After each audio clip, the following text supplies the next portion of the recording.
for joining me again. Always a delight to talk to you. When I saw that you launched this document yesterday, I couldn't just help but bring you on so we can expand on it a bit more. And I need to ask you first off, help me appreciate how this one you just outdoored is different from the 2018 and 2019 documents.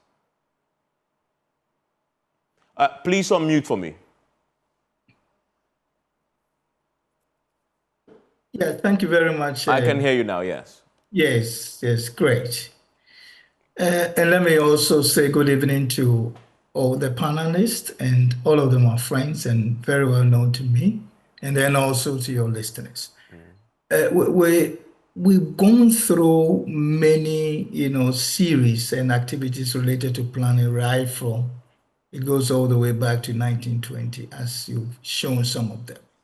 This is part of a whole system and a process that we are undertaking to make real what planning is and bringing it to fruition.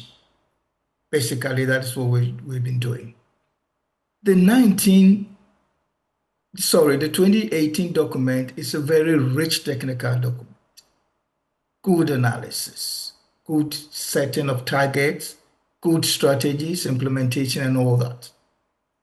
The challenge you've had in the past, and not only that, but the subsequent ones, and the ones preceding that, had been the detailed nature of some of these plans that we pursue. The more detail and the more you go into activities, it makes it a bit prescriptive, given the range of years that we're supposed to cover.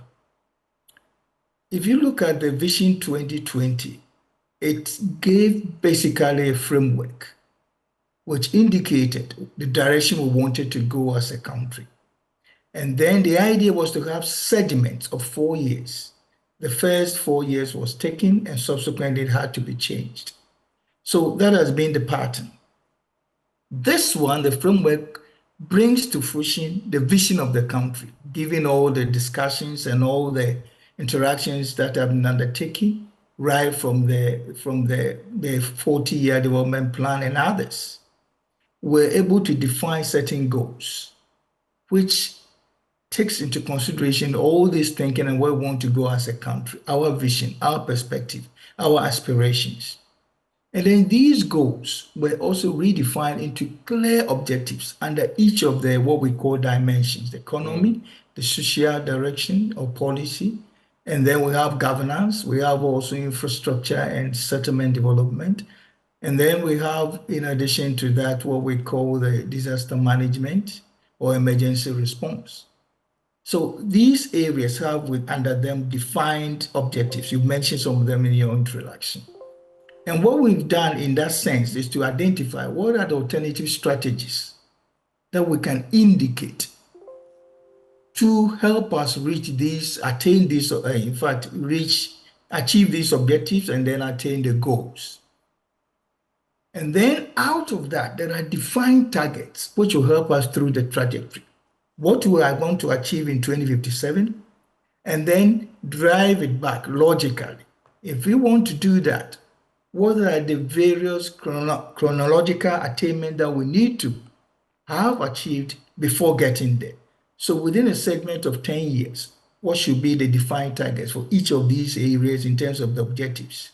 And then break them down further to the 4-year segments, which are the medium-term development plans.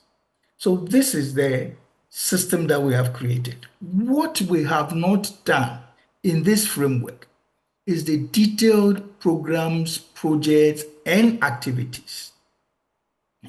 The assumption here, which we have been able to develop from our experience, is that basically the programs, projects, and actions belongs to governments which have been elected with a mandate and be able to governize the people around that in order to attain these defined targets, which are responding to our aspirations expressed in the goals through the objectives and the strategies.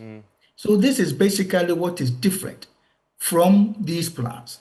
So, in that sense, the framework becomes more indicative, more target-oriented, more holding governments accountable than making it prescriptive. So does that mean